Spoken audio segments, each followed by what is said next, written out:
Bonjour à tous, j'espère que vous allez bien. Donc tout récemment, à peu près mi-janvier, on a dévoilé les nominés aux Oscars du cinéma, la cérémonie se déroulera le 22 février.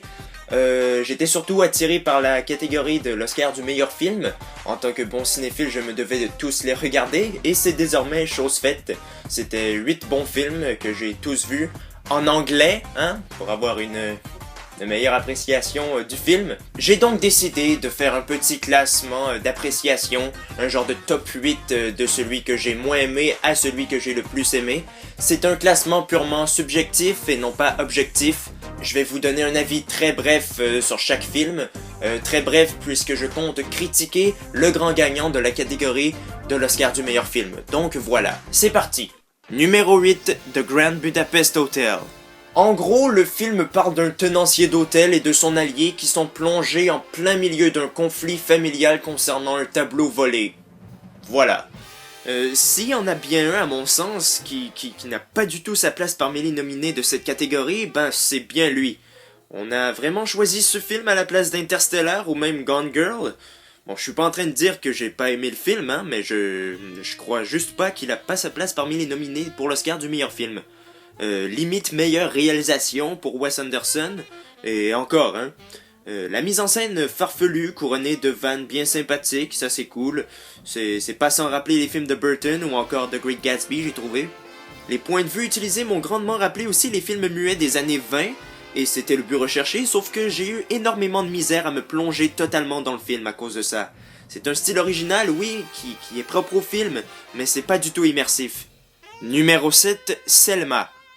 Selma est un biopic, donc un film biographique sur la vie de Martin Luther King, sur une courte période de sa vie, celle durant laquelle il va se battre sans relâche pour l'obtention des droits de vote pour les citoyens afro-américains, une lutte qu'il gagnera en 1965 avec la longue marche de la ville de Selma en Alabama, d'où le titre du film, jusqu'à Montgomery dans le même état.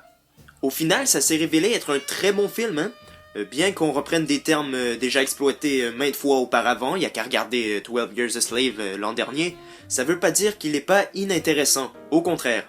Je crois que ça peut nous apprendre des choses à chacun, des choses qu'on ne savait pas sur Martin Luther King.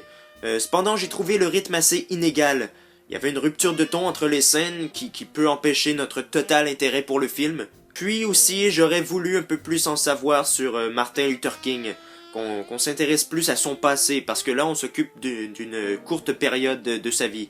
Mais bon, on nous montre cette période-là parce que c'est ce sur quoi le film se concentre, sinon il s'appellerait pas Selma, Donc, j'ai bien apprécié le film et je le conseille.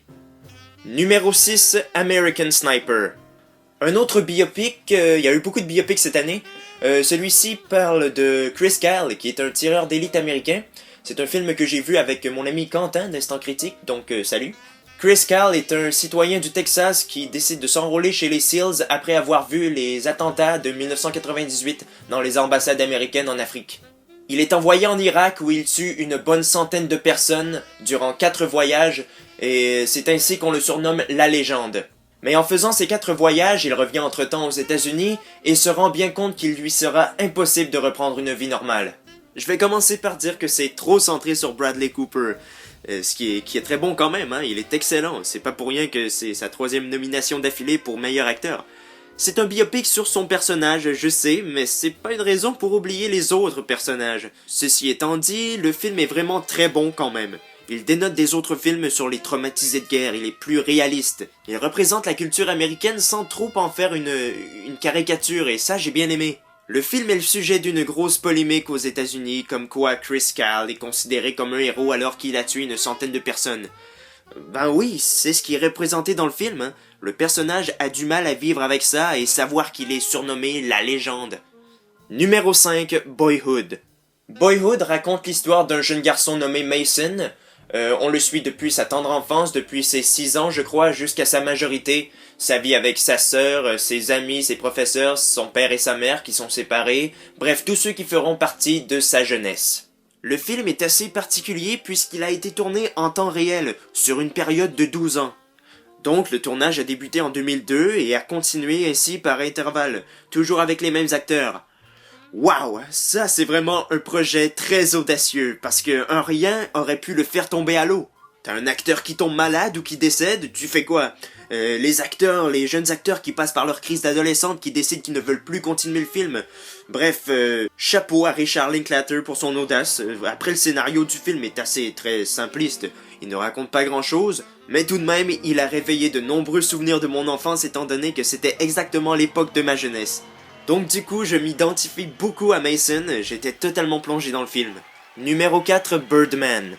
Jadis, Birdman était un super-héros fictif incarné par Regan Thompson, interprété par Michael Keaton dans le film, mais hélas aujourd'hui sa célébrité est descendue à zéro, et pour regagner l'amour du public, il décide de monter sa pièce de théâtre à lui. Mais juste avant la première représentation, il doit tout affronter. Problèmes familiaux, problèmes avec ses acteurs, son passé, ses rêves et son alter ego. Ce film est presque parfait en tout point. Rien que la mise en scène est vraiment très impressionnante. Avec quelques jeux de montage, on s'est arrangé pour que le film nous paraisse comme un long plan séquence de 2 heures. Puis on sent toujours le ton un peu ironique du scénario, comme quoi le succès n'est qu'une illusion et tout. Le tout avec une petite pointe d'humour qui fait vraiment plaisir. Puis je vois aucune personne d'autre que Michael Keaton pour interpréter le rôle de Regan, parce que son personnage et lui sont assez similaires, hein. Ils ont un parcours qui est parfaitement comparable. Numéro 3, The Imitation Game. Encore un biopic, cette fois sur Alan Turing, qui était un mathématicien britannique qui dans les années 40 a été engagé par le gouvernement de son pays pour décrypter les fameux messages secrets envoyés par la machine Enigma. Pour décrypter les messages secrets allemands, il devra lui aussi créer sa propre machine. Une machine qu'aujourd'hui on appelle un ordinateur. L'histoire de ce film, je la connaissais déjà un peu vaguement avant, donc j'ai vraiment apprécié l'adaptation. Le réalisateur, Morten Tildum, s'est vraiment très bien documenté, sa réalisation est saisissante dès le début. Les acteurs sont aussi bluffants, hein, du début à la fin. Benedict Cumberbatch est juste épatant. J'aurais même nominé Charles Dance, notre Tywin Lannister, pour meilleur acteur de second rôle. Vraiment, j'ai été bluffé par sa performance. Sauf que Keira Knightley, je l'ai pas trouvé, j'ai pas trouvé qu'elle avait une assez grande présence à l'écran. Mais après, ça c'est mon humble avis, hein. Bref, ce film était très instructif, je le recommande à tous, il est vraiment très bon. Numéro 2, Whiplash. Andrew est un jeune homme de 19 ans qui souhaite devenir un batteur de jazz. Mais évidemment, à New York, la concurrence est assez agressive, disons. Il doit donc se faire un nom pour être reconnu et décide d'intégrer un orchestre dirigé par Terence Fletcher, un professeur, disons, exigeant. J'avoue que j'ai longtemps hésité à le placer en première place. J'ai tout simplement adoré ce film, au même titre qu'Interstellar, l'un de mes films préférés de 2014. Faut que je commence par vous parler de J.K. Simmons, qui est sublime dans son rôle de Terence Fletcher. C'est définitivement lui qui mérite l'Oscar du meilleur acteur de second rôle. En plus, moi qui est un amateur de jazz, j'ai été comblé. Duke Ellington, Caravan, c'était magistral. Le film est aussi couronné par une morale tout sauf kitsch, c'était vraiment superbe. Un bijou ce film. Numéro 1, The Theory of Everything. Un autre biopic, celui-ci se concentre sur la vie de Stephen Hawking. Hawking, durant les années 60, étudie à Cambridge et découvre qu'il est souffrant de la maladie de Lou Gehrig, la sclérose en plaques. Si cette maladie le privera à tout jamais de ses capacités motrices, elle ne le privera pas de son savoir. Brillant! Ce film était juste brillant. Il nous en apprend non seulement sur les théories de Stephen Hawking, mais également comment on vit avec la sclérose en plaques, comment lui et sa femme Jane vivent avec sa maladie à lui. Leur alchimie est vraiment palpable du début à la fin, ils sont excellents. Eddie Redmayne et Felicity Jones, ma foi, c'est vous qui méritez l'Oscar. La mise en scène était très recherchée aussi et très soignée, c'est très beau visuellement et émotionnellement aussi. C'est beau de voir que malgré son état, Stephen Hawking est toujours souriant et cherche toujours à aller plus loin dans ses théories. C'est un film à la fois émouvant et instructif. Un chef-d'œuvre.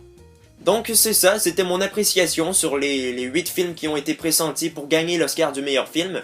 À mon humble avis, ça va surtout se jouer entre American Sniper et Imitation Game, puisque c'est eux qui ont le plus de succès aux États-Unis, qui font beaucoup parler d'eux. Je vous rappelle que c'était une liste complètement personnelle, c'était subjectif, c'est normal que la vôtre soit différente. D'ailleurs, j'aimerais bien avoir votre avis sur les films que vous avez vus parmi ceux-là. Donc je ferai la critique du film qui a gagné dans cette catégorie. La vidéo arrivera peut-être à la fin du mois de février ou en début mars, ça reste à confirmer. La cérémonie des Oscars se déroule le 22 février. Ça va être en soirée, du moins aux États-Unis et donc au Canada. Donc en pleine nuit en France, je sais pas si... En tout cas, si ça vous tente de la regarder, ils vont probablement la diffuser en direct sur Internet. Je mettrai donc le lien sur la page Facebook d'Horreur Critique, si ça vous intéresse bien sûr.